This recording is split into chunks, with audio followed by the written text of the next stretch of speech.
Back in 2013, I had a dream, and I woke up from the dream, and what I saw in the dream was a tribe of people, and I asked them what their names were, and they said that they were the Tinananon. And then I also saw this musical instrument. I'm an instrument maker, so I ended up getting in the dream a full download of the instrument, you know, the measurements and how it was tuned and how it was played and everything. So I ended up making it, ended up researching, trying to find this word Tinananon, but could not find anything on the internet, could not find anything from all of my anthropologist friends around the world. They did not know the word Tinananon. Actually, after 6 months or so, ended up running into a person actually from that tribe. And I ended up going with this man to his people group called the Tinananon people. I ended up taking the instrument, the exact thing that I saw in the dream. I took it with me to the Tinananon. And I felt from the Lord that I needed to give it to the chief of the tribe. He was absolutely amazed by this instrument, and he ended up talking with his other chiefs, and they were saying, this instrument, where did you get it from? I said, oh, I just kind of made it, you know. They're like, no, I'm serious, where did you get this instrument from? They said, we got to show you something. They ended up taking me to their house of prayer, showing me that they have different instruments that worship different gods. Many, many years ago, they had this one instrument called the Salimbaa. And this instrument was the instrument that they worshiped the God of all gods. And they said that the day that I brought that instrument to them, I brought them the Salimbaa. And they believe that there was a lament that came out of that time that says, the enemy has taken away the Salimbaa, therefore one day God is going to restore it back to us. And the time that God redeems it back to us, and God is going to call all of the righteous people to him. The thing is that we see that the gospel has been hidden in their culture for centuries. We have just not even realized it until now. And same for them, they haven't realized it. But the gospel of Jesus Christ has been hidden in their culture and in their belief system, and now it's being revealed. And so they're wondering who this Jesus is. When Caleb started doing missions in the islands, he was gone for probably 8 to 10 years there where we weren't as connected. And when he came back, it was right around the same time that he received the dream. He was so excited. And we said, you know what, you should come and share at the church sometime. So Caleb did, really connected with a lot of the folks that are here in the community in Boone, and just wanted to get behind the story. So Daryl came to me after Caleb shared one time and said, how can we really partner with Caleb on a level that was just more than kind of giving him money? And Caleb and I put our heads together.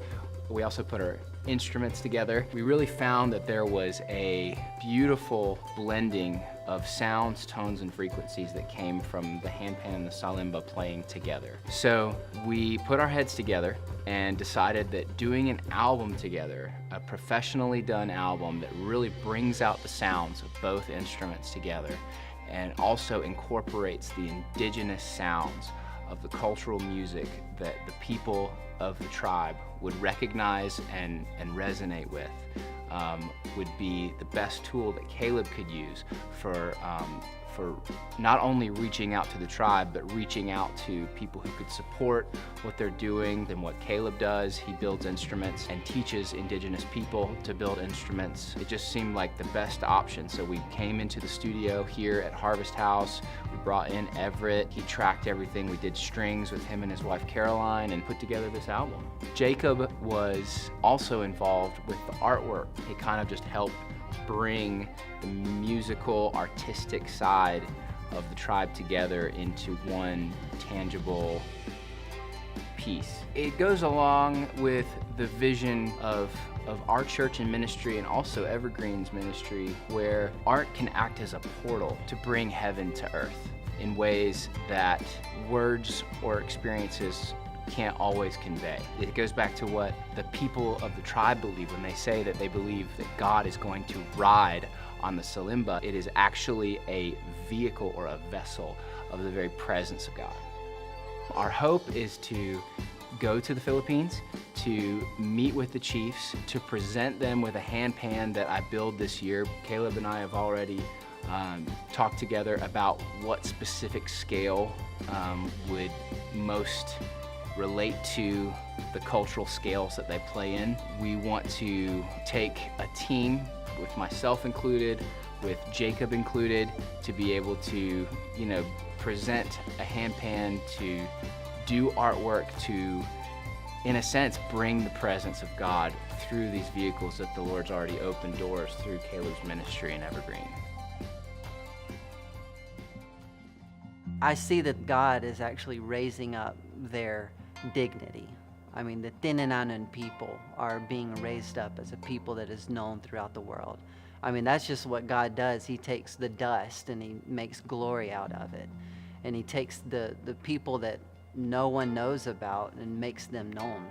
I mean, he takes the least and turns them into the greatest. The Indigenous Peoples Day for the Tinananon people is going to be in August. It is going to be the most historic event for the Tinananon people.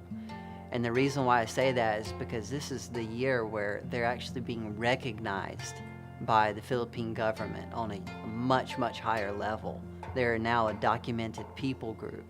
So we're so excited to actually be invited and be a part of this. And with everything that we are doing as outsiders, we actually want to assist the Holy Spirit in lifting them up. And that's what we do with the music. That's what we're doing with these two instruments here. 150 years ago and before that, the Tinananon people used the Salimbaa together with this gong-like instrument that is extremely similar to this, that plays in the same scale as this.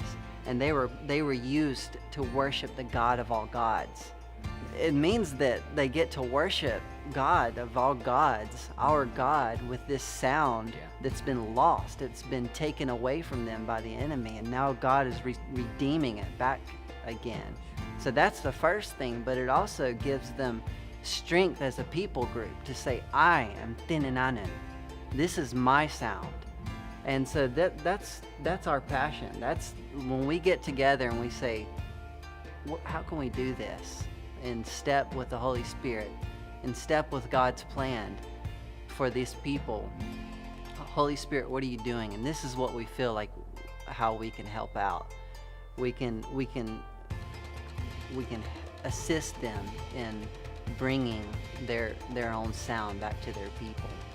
It's amazing. That's really the whole heart and soul of what we're doing with this.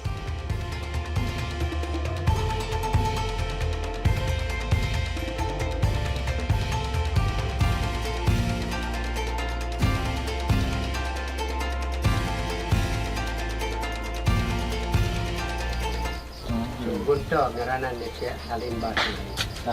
Salimbaa. Finally, Finally, we found the name.